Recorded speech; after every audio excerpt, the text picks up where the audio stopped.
Hello बच्चों, कैसे हैं। आज physics bye Ajay Awasthi YouTube channel में आप सभी लोगों का स्वागत है।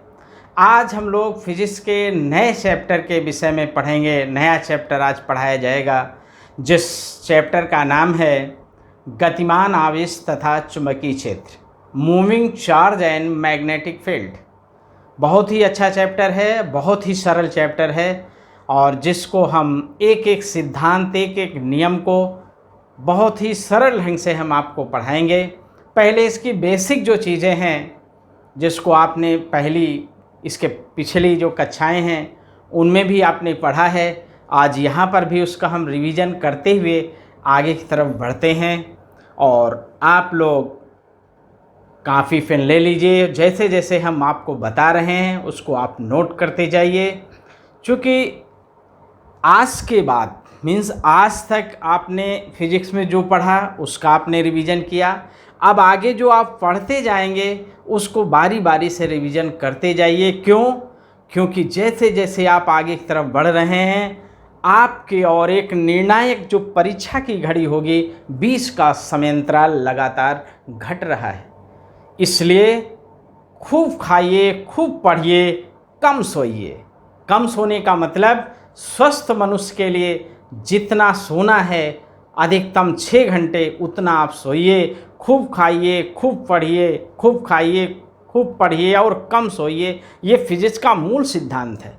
और विद्यार्थी जीवन तो ऐसे भी सन्यासियों जैसा है कि समाज में क्या हो रहा है उससे नहीं लेना देना है। आपको केवल अपनी किताब और अपनी परीक्षा, अपने सिलेबस को ध्यान में रखते हुए आगे तरफ बढ़ना है। दिन प्रतिदिन आपको हर विषय के जो भी टॉपिक हैं उनका मनन करना है, उनके विषय में पढ़ना है। और जब आप मनन करते रहेंगे वही आपका रिवीजन होता रहेगा और हर पीछे की चीज़ें आपको याद रहेंगी। इसलिए रिवीजन बहुत ज़रूरी है। जो भी एक दिन आप पढ़े हैं, जैसे आज जो चीज़ पढ़ रहे हैं, जितना टाइम इस समय हुआ है कल इसी समय के पहले एक बार जो आज आपने पढ़ा है उसका मनन हो जाना चाहिए, उसका रिवीजन हो जाना चाहिए, तो वो चीज़ आपको कभी नहीं भूलेगी।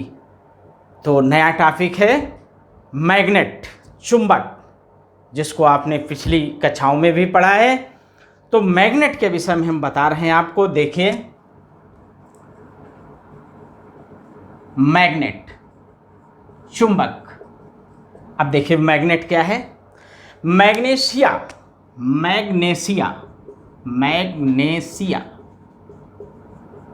मैग्नेशिया नामक स्थान पर एक गहरे भूरे रंग का पत्थर पाया गया जिसका नाम मैग्नेटाइट रखा गया। मैग्नेटाइट, जिसका नाम मैग्नेटाइट रखा गया। और ये मैग्नेटाइट लोहे के छोटे छोटे टुकड़ों को अपनी तरफ आकर्षित करता था।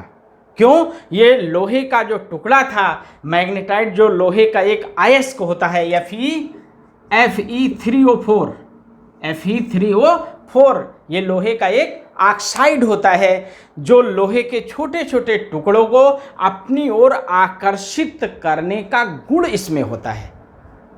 क्या होता है ये जो मैग्नेटाइट हुआ, ये जो मैग्नेटाइट है ये क्या है? लोहे का ऑक्साइड है जिसमें लोहे के छोटे छोटे टुकड़ों को अपनी तरफ, अपनी ओर आकर्षित करने का गुण था। इस मैग्नेटाइट से ही मैग्नेट बना है, इस मैग्नेटाइट से ही मैग्नेट बना है जिसको हम चुंबक कहते हैं। बात समझ में आ गई? हमने क्या बताया कि मैग्नीशिया नामक स्थान पर एक भूरे रंग का पत्थर, गहरे भूरे रंग का पत्थर प्राप्त हुआ जिसको हम क्या नाम दिया गया? मैग्नेटाइट दिया गया। मैग्नेटाइट है क्या? लोहे का ऑक्साइड है। और ये लोहे का ऑक्साइड क्या करता है? लोहे के छोटे छोटे टुकड़ों को अपनी ओर आकर्षित करता था, मीन्स उसमें आकर्षण का गुण था। इस मैग्नेटाइट के आधार पर ही इस पत्थर का क्या नाम रखा गया? मैग्नेट रखा गया, जिसको हम चुंबक कहते हैं। तो इस प्रकार ये मैग्नेटाइट पत्थर को हम प्राकृतिक चुंबक कहते हैं, नेचुरल मैग्नेट कहते हैं। जो मैग्नेट है वो दो प्रकार के होते हैं। जो मैग्नेट है, मैग्नेट ये दो प्रकार के होते हैं मैग्नेट।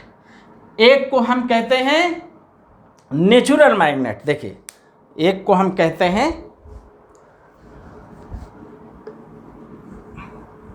एक मिनट, ये मैग्नेट है और ये मैग्नेट दो प्रकार का होता है। एक को हम कहते हैं नेचुरल मैग्नेट, एक होता है नेचुरल मैग्नेट, और एक को हम कहते हैं आर्टिफिशियल मैग्नेट। आर्टिफिशियल, इसको कहते हैं प्राकृतिक चुंबक, इसको कहते हैं कृत्रिम चुंबक। आर्टिफिशियल मतलब कृत्रिम, जो बनाए जाते हैं, और नेचुरल वो होते हैं जो प्रकृति में पाए जाते हैं। तो जो प्रकृति में पाया जाता है, जो नेचुरल मैग्नेट होता है, उसमें आकर्षण की शक्ति कम होती है। इसलिए जो प्रैक्टिकल हैं, प्रयोगात्मक जो कार्य होते थे, उनमें इसका उपयोग नहीं किया गया, और उनमें उपयोग किसका किया गया? आर्टिफिशियल मैग्नेट का किया गया। क्योंकि जो आर्टिफिशियल मैग्नेट होते हैं उनमें आकर्षण शक्ति ज़्यादा होती है, वो ज़्यादा शक्तिशाली होते हैं। कौन से? आर्टिफिशियल जो मैग्नेट होते हैं। इसलिए जो प्रयोग हुए, जो एक्सपेरिमेंट में जो हम मैग्नेट यूज़ करते हैं, वो कौन सा करते हैं? आर्टिफिशियल मैग्नेट करते हैं। और जबकि हम नेचुरल मैग्नेट का उपयोग नहीं करते हैं। क्यों नहीं करते हैं? क्योंकि इसमें आकर्षण की शक्ति अपेक्षा आर्टिफिशियल मैग्नेट के कम होती है। मीन्स इसमें आकर्षण की शक्ति कम होती है, इसलिए इसका उपयोग कम होता है। इसमें आकर्षण की शक्ति ज़्यादा होती है, अधिक होती है, इसलिए इसका उपयोग ज़्यादा होता है आर्टिफिशियल मैग्नेट का। अब आर्टिफिशियल मैग्नेट बनाए कैसे जाते हैं? लोहे के बनाए जाते हैं, फौलाद के बनाए जाते हैं, निकिल के बनाए जाते हैं। ये सब जो बनाए जाते हैं ये आर्टिफिशियल मैग्नेट इस लोहे के बनाए जाते हैं, इसके फौलाद के बनाए जाते हैं, निकिल के बनाए जाते हैं, और ये शक्तिशाली चुंबक होते हैं। इनकी आकर्षण शक्ति ज़्यादा होती है। जैसे कौन कौन से? ये जो आर्टिफिशियल मैग्नेट होते हैं, ये जैसे होते हैं दंड चुंबक, बार मैग्नेट, दंड चुंबक, बार मैग्नेट, दंड चुंबक हो गया। उसके बाद नाल चुंबक, जिसको हम हार्शो मैग्नेट कहते हैं, मैग्नेट कहते हैं। इसके बाद तीसरा, देखिए यहां पे हम आपको तीसरा बता रहे हैं, चुंबकीय सुई, जिसको हम कहते हैं मैग्नेटिक निडल। चुंबकीय सुई, चुंबकीय सुई, जिसको कहते हैं magnetic needle, magnetic needle, magnetic needle. समझ गए? Magnetic needle. अब देखिए, जो मैग्नेट होता है, जो मैग्नेट है, उस मैग्नेट को अगर हम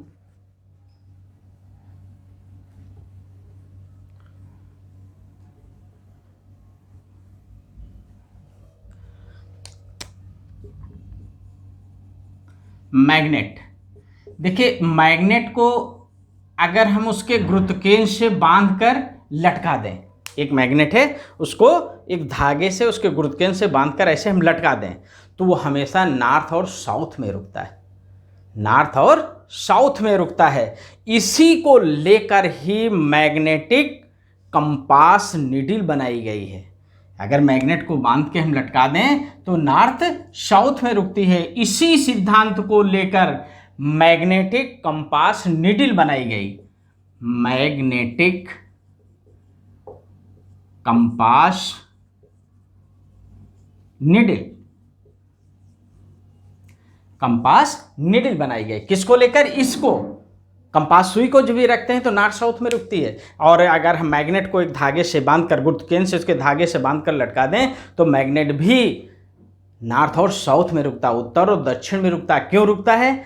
ये माना गया है कि पृथ्वी, अर्थ के नीचे भी बहुत बड़ा मैग्नेट है, जिसका नॉर्थ साउथ की ओर है और साउथ नॉर्थ की ओर है, और जो अपोजिट पोल होते हैं, विपरीत ध्रुव होते हैं, उनमें आकर्षण बल कार्य करता है, और जो समान ध्रुव होते हैं उनके बीच प्रतिकर्षण बल लगता है। इसलिए इसको हम बांध के जब लटकाते हैं मैग्नेट को, तो इसका उत्तरी ध्रुव उत्तर की ओर और दक्षिणी ध्रुव दक्षिण की ओर रुकता है। देखिए ये जो मैग्नेट है, ये इसका एक नॉर्थ पोल होता है, एक साउथ पोल। जब दूसरे मैग्नेट का नॉर्थ पहले वाले नॉर्थ से मिलेगा तो यहां प्रतिकर्षण बल कार्य करेगा, प्रतिकर्षण। और जब पहले का नॉर्थ दूसरे के साउथ से मिलता है तो यहां पर इन दोनों के बीच आकर्षण बल लगता है। आकर्षण बल अट्रैक्शन कार्य करता है, इसमें रिफ्लेक्शन कार्य करता है। ये आपको याद रखना है। बात समझ में आ गई? यहाँ पे जब एक नॉर्थ, पहले का नॉर्थ दूसरे का साउथ होता है तो वहां पर आकर्षण बल कार्य करता है। जब समान ध्रुव होते हैं तो वहां पर प्रतिकर्षण बल लगता है। इसको आप जैसे नॉर्थ नॉर्थ प्रतिकर्षण बल लगेगा, साउथ साउथ प्रतिकर्षण बल लगेगा, नॉर्थ साउथ आकर्षण करेगा, साउथ नॉर्थ आकर्षण कार्य करेगा। अब देखिए आगे,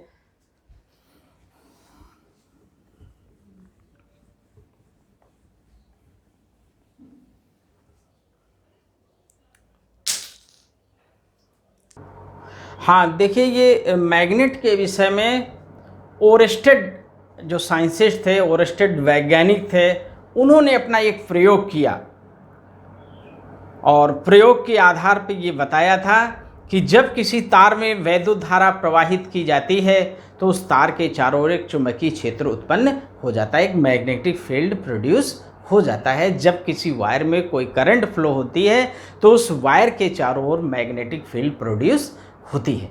देखिए उसके लिए उन्होंने एक प्रयोग दिया, एक एक्सपेरिमेंट उन्होंने किया और इस एक्सपेरिमेंट के आधार पर ही उन्होंने वैद्युत और चुंबकत्व के संबंध को बताया था। और जब उन्होंने वैद्युत और चुंबकत्व के संबंध को बताया था तभी वैद्युत चुंबकत्व, जिसको हम इलेक्ट्रोमैग्नेटिज्म कहते हैं, तब इलेक्ट्रोमैग्नेटिज्म का जन्म हुआ था, तब इलेक्ट्रोमैग्नेटिज्म उत्पन्न हुई थी, तब इलेक्ट्रोमैग्नेटिक के विषय में लोग जाने थे। देखिए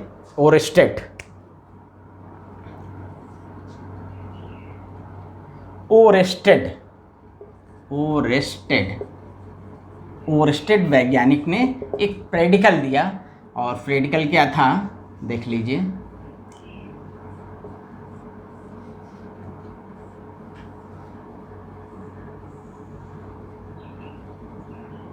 ये की कुंजी है, ये माइनस है प्लस है बैटरी है और यहाँ पर ये जो है एक कंपास नीडल है, मैग्नेटिक कंपास नीडल है ये, ठीक, ये ऐसे बना हुआ है। ये जो के कुंजी है जो है यहाँ ऑफ है, यहाँ से कोई करंट इस सर्किट में फ्लो नहीं हो रहा। अब देखिए दूसरा फिगर,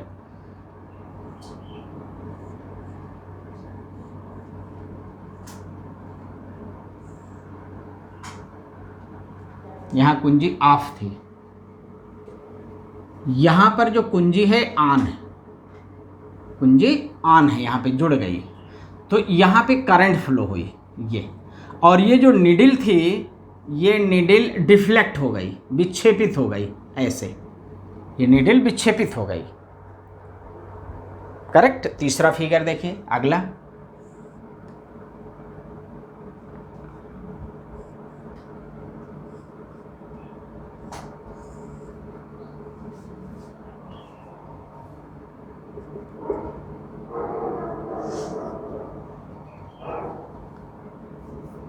देख लीजिए और थोड़ा सा,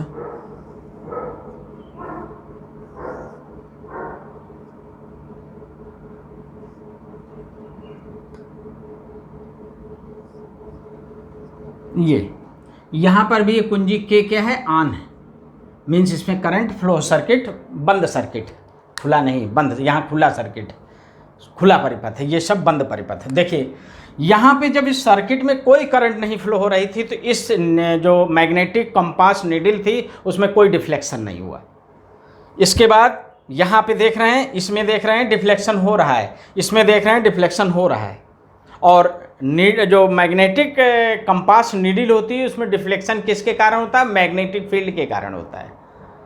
तो इस प्रयोग के आधार पर, इस प्रेडिकल के आधार पर ओरेस्टेड ने इलेक्ट्रिक और मैग्नेटिज्म, वैद्युत और चुंबकत्व के परस्पर संबंध को बताया था, जिससे इलेक्ट्रोमैग्नेटिज्म, इलेक्ट्रोमैग्नेटिज्म, चुंबकत्व, चुंबकत्व का जन्म हुआ था। चुंबकत्व, चुंबकत्व का मतलब होता है आकर्षण, आकर्षण करने का जो गुण होता है उसी को चुंबकत्व कहते हैं। बात समझ में आ गई?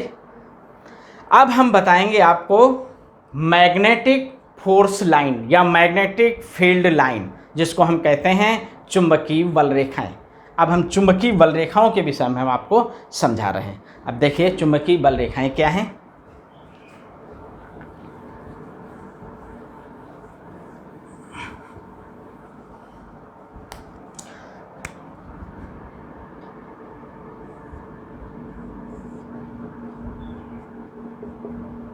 देखिए इसके पहले आपने पढ़ा है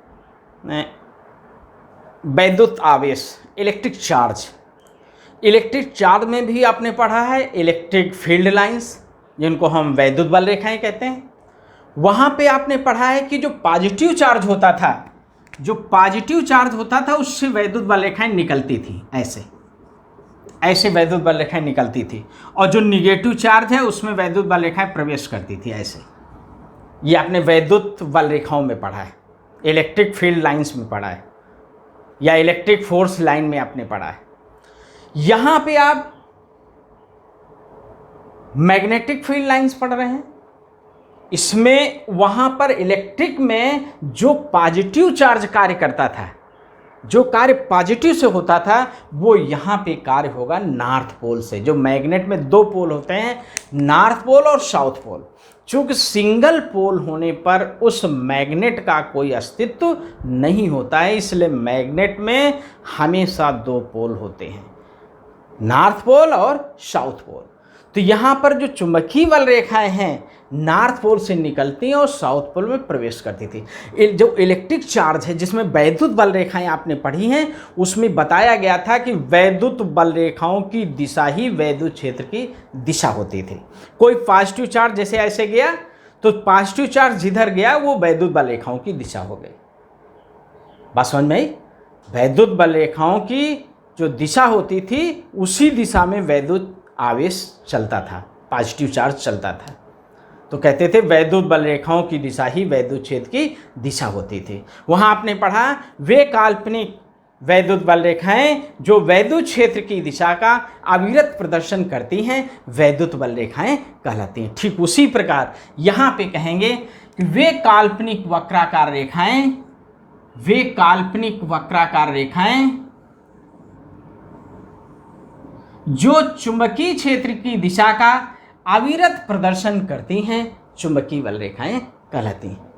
नॉर्थ पोल से निकलेंगी और साउथ पोल में प्रवेश करते हुए फिर नॉर्थ पोल की ओर आ जाती हैं। पॉजिटिव निगेटिव में क्या होता था, ये पॉजिटिव है ये निगेटिव है, यहाँ से चलती थी और इस पर समाप्त हो जाती थी। ये अंतर था दोनों में। यहाँ पे निगेटिव से निकलती हैं और नॉर्थ पोल से निकलती हैं और साउथ पोल में प्रवेश करते हुए फिर नॉर्थ पोल की ओर आ जाती हैं। लेकिन पॉजिटिव निगेटिव में क्या होता था, पॉजिटिव से चलती थी और निगेटिव पे समाप्त हो जाती थी। पॉजिटिव से चलती थी और निगेटिव पे समाप्त हो जाती थी।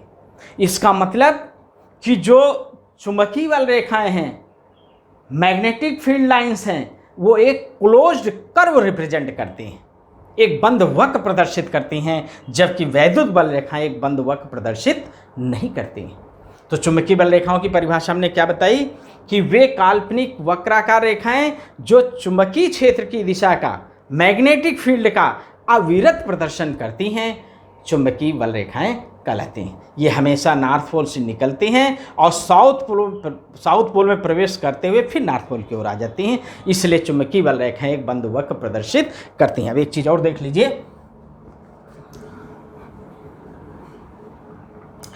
कि यहाँ पर इस प्रकार अगर वैद्युत बल रेखाएं ऐसे, जो चुंबकीय बल रेखाएं ऐसे निकलें, ऐसे प्रवेश करें लगातार, देखिए ऐसे, तो हम देख क्या रहे हैं कि यहाँ पोल के समीप, यहाँ पे ये जो चुंबकीय बल रेखाएं ये बहुत पास पास रहती हैं। यहाँ पे चुंबकीय बल रेखाएं बहुत पास पास रहती हैं। इसका मतलब पोल के समीप जो चुंबकीय क्षेत्र होगा वो क्या होगा, प्रबल होगा, बहुत ज़्यादा होगा। यहाँ पे चुंबकीय बल रेखाएं, यहाँ पे चुंबकीय बल रेखाएं अपेक्षा इनके विरल होती हैं, दूर दूर होती हैं। इसका मतलब यहाँ चुंबकीय क्षेत्र क्या होगा, निर्बल होगा, चुंबकीय क्षेत्र निर्बल होगा, और यहाँ पे चुंबकीय क्षेत्र प्रबल होगा, क्योंकि यहाँ चुंबकीय बल रेखाएं पास पार होती हैं। इसलिए मैग्नेट में ध्रुव के समीप, पोल के समीप जो मैग्नेटिक फील्ड होगा वो ज़्यादा होगा अपेक्षा यहाँ पे, इसलिए ध्रुवों पर चुंबकीय शक्ति सबसे ज़्यादा होती है। अब दूसरी चीज, समांतर एवं समदूरस्थ चुंबकीय बल रेखाओं द्वारा उत्पन्न हुए क्षेत्र को एक समान चुंबकीय क्षेत्र कहते हैं। समांतर एवं समदूरस्थ चुंबकीय बल रेखाओं द्वारा उत्पन्न हुए क्षेत्र को एक समान चुंबकीय क्षेत्र कहते हैं। जैसे वहाँ पे आपने वैद्युत बल रेखाओं के विषय में पढ़ा कि वैद्युत बल रेखाएं कभी भी एक दूसरे को नहीं काटती हैं, उसी तरह यहाँ चुंबकीय बल रेखाएं भी कभी भी एक दूसरे को नहीं काटती हैं, क्योंकि चुंबकीय बल रेखाएं एक सदिश राशि है। जहाँ पे काटेंगी उस काटान बिंदु पर चुंबकीय क्षेत्र की दो दिशाएं होंगी, जो कि संभव नहीं है, इसलिए चुंबकीय बल रेखाएं कभी भी एक दूसरे को नहीं काटती हैं। चुंबकीय बल रेखाओं की दिशा ही चुंबकीय क्षेत्र की दिशा होती है। ये भी याद रखना है कि जो चुंबकीय बल रेखाओं की दिशा है वही चुंबकीय क्षेत्र की दिशा होती है। और समझ में आ गई? तो इस प्रकार ये चुंबकीय बल रेखाओं के विषय में आपको याद रखना है।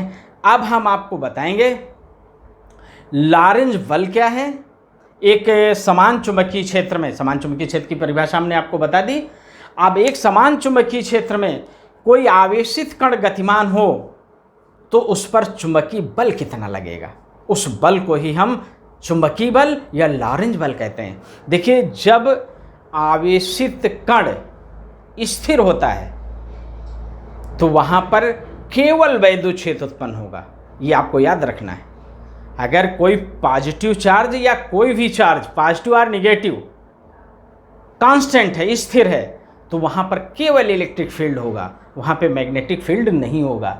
लेकिन जब चार्ज मूव करता है, गतिमान होता है, तब वहाँ पर वैद्युत और चुंबकीय क्षेत्र दोनों उत्पन्न होते हैं। तो हम वैद्युत क्षेत्र तो पहले पढ़ चुके हैं, अब यहाँ पे हम पढ़ेंगे कि अगर एक समान चुंबकीय क्षेत्र में कोई आवेशित कण गतिमान है तो उस पर कितना चुंबकीय बल लगेगा, जिसको हम क्या कहते हैं, लॉरेंज बल। करेक्ट, लॉरेंज बल समझाएंगे हम आपको और बताएंगे दक्षिणावर्ती पेच का नियम। दोनों चीज समझिए आप। लॉरेंज बल,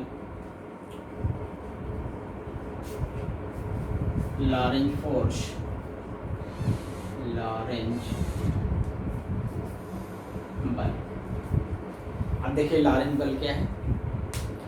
जब कोई आवेशित कण एक समान चुंबकीय क्षेत्र में गतिमान होता है तो उस पर एक बल लगता है। जब कोई आवेशित कण एक समान चुंबकीय क्षेत्र में गतिमान होता है तो उस पर एक बल लगता है, जिसको हम लॉरेंज बल कहते हैं। बात समझ में आ गई?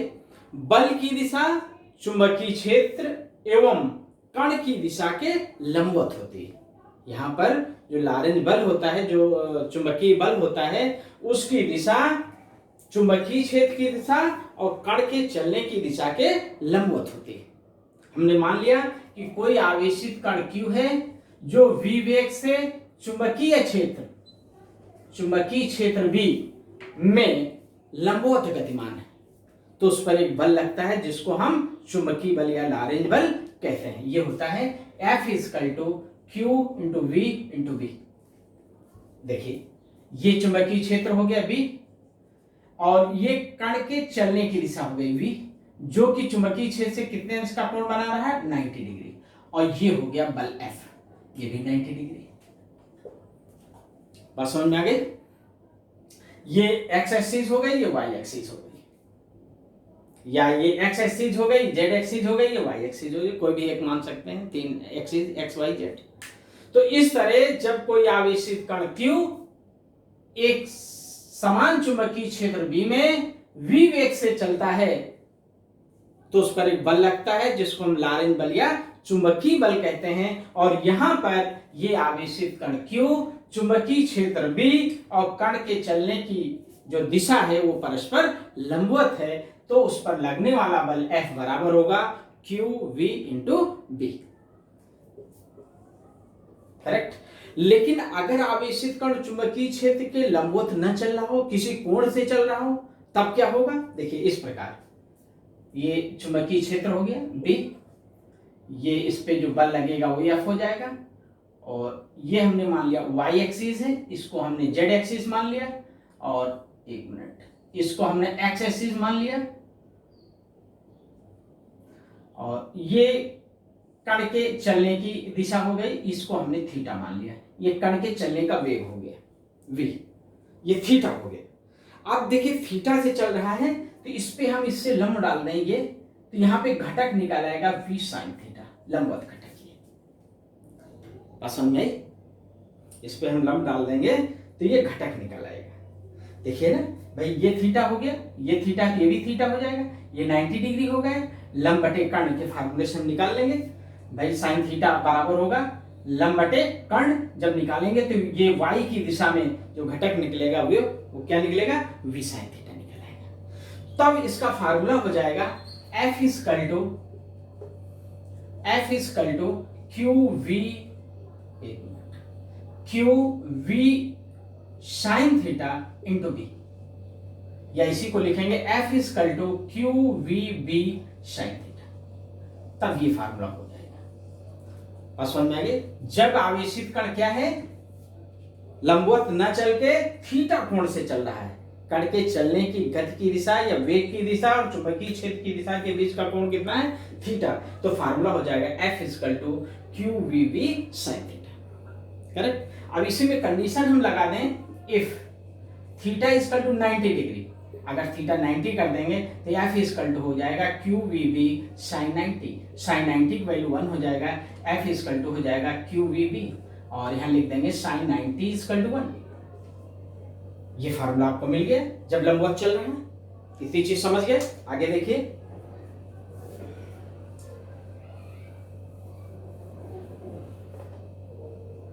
Condition number 2, if theta equal to 0 degree, 0 ले लीजिए।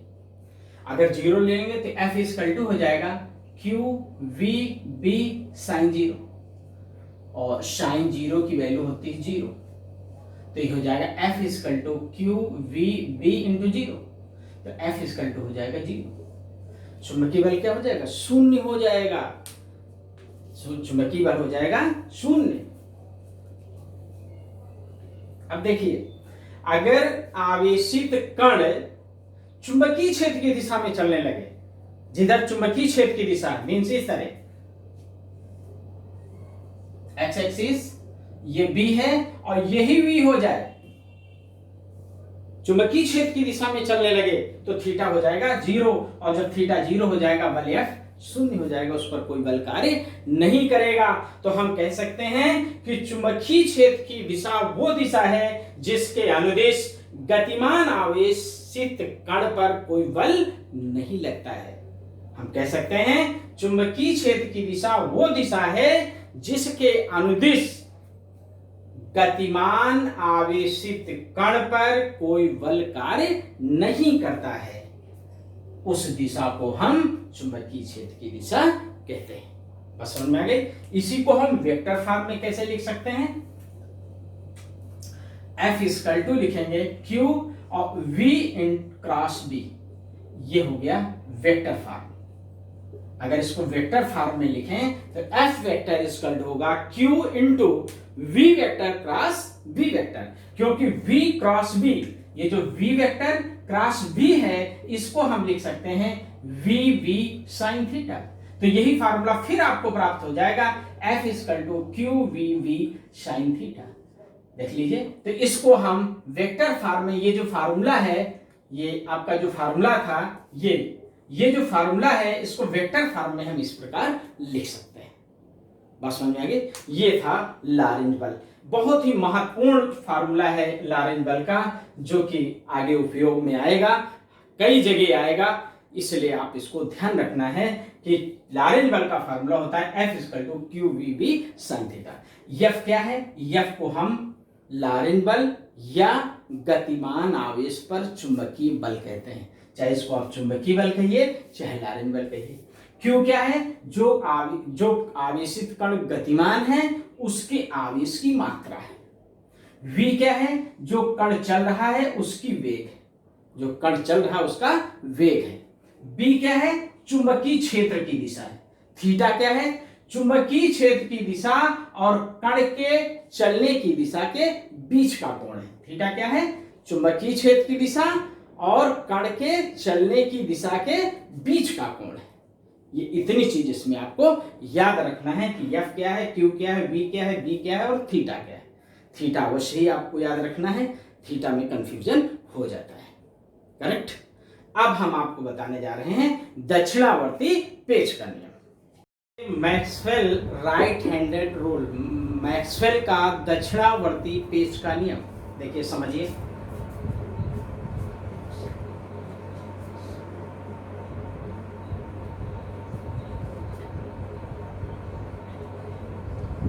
Right handed screw rule.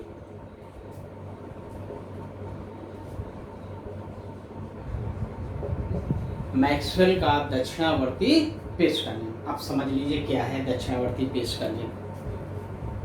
यहाँ एक चीज ये ध्यान रखिएगा, अगर हम कहीं डॉट करके भी लिख दें, इसका मतलब कि वहां पर चुंबकीय क्षेत्र की दिशा कागज के तल के या बोर्ड के तल के लंबवत ऊपर की ओर है। बोर्ड के तल के लंबवत ऊपर की ओर। ठीक। अगर क्रॉस करके भी लिख दें, इसका मतलब चुंबकीय क्षेत्र की दिशा बोर्ड के तल के लंबवत नीचे की ओर है। बोर्ड के तल के लंबवत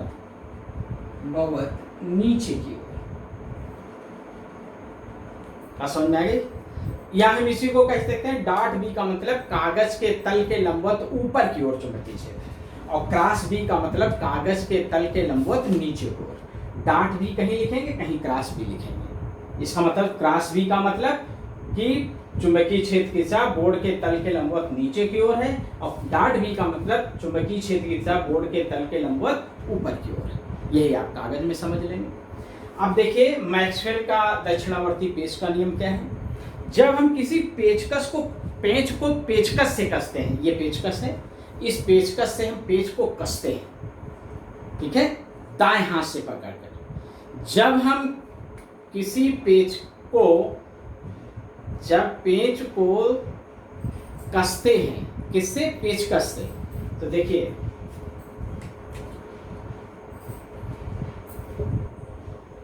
कहेंगे क्या? पेचकस को दाएं हाथ से पकड़कर इस प्रकार घुमाते हैं कि पेच की नोक चालक में प्रवाहित धारा की दिशा में आगे की ओर बढ़े। पेच को कसने के लिए हम पेचकस को दाएं हाथ से पकड़ते हैं और पकड़ने के बाद ऐसे इस प्रकार घुमाते हैं कि पेच की नोक चालक में प्रवाहित धारा की दिशा में आगे की ओर बढ़े। ऐसा करने पर अंगूठा जिस दिशा में घूमता है वो चुंबकीय बल रेखाओं की दिशा या चुंबकीय क्षेत्र की दिशा होती है। ये आपको याद रखना है। ये किसकी दिशा है? चुंबकीय बल रेखाओं की दिशा।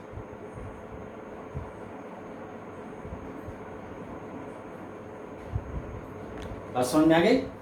जब किसी पेच को हम कसते हैं, किससे? पेचकस से, तो पेचकस को दाएं हाथ से पकड़कर इस प्रकार घुमाते हैं कि पेच की नोक चालक में प्रवाहित धारा की दिशा में आगे की ओर बढ़े। ऐसा करने पर पेच को घुमाते समय अंगूठा जिस दिशा में घूमता है वो चुंबकीय बल रेखाओं की दिशा या चुंबकीय क्षेत्र की दिशा होती है। और इसके पहले हमने बता दिया कि अगर डॉट भी लिखा है तो चुंबकीय क्षेत्र की दिशा कागज के तल के लंबवत ऊपर की ओर होगी। क्रॉस भी लिखा है तो चुंबकीय क्षेत्र की दिशा कागज के तल के लंबवत नीचे की ओर। ये दक्षिणावर्ती पेच का नियम बहुत इंपॉर्टेंट है, समझ गए। जब हम किसी पेचकस को दाएं हाथ से पकड़कर इस प्रकार घुमाते हैं कि पेच की नोक चालक में प्रवाहित धारा की दिशा में आगे की ओर बढ़े, ऐसा करने पर अंगूठा जिस दिशा में घूमता है वो चुंबकीय बल रेखाओं की दिशा होती है या चुंबकीय क्षेत्र की दिशा होती है। करेक्ट। तो इसको आप समझ गए होंगे। अगर कहीं कोई चीज़ नहीं समझ में आई है तो आप कमेंट करिए, हम उसका आंसर देंगे। लाइक करिए, सब्सक्राइब करिए, शेयर करिए।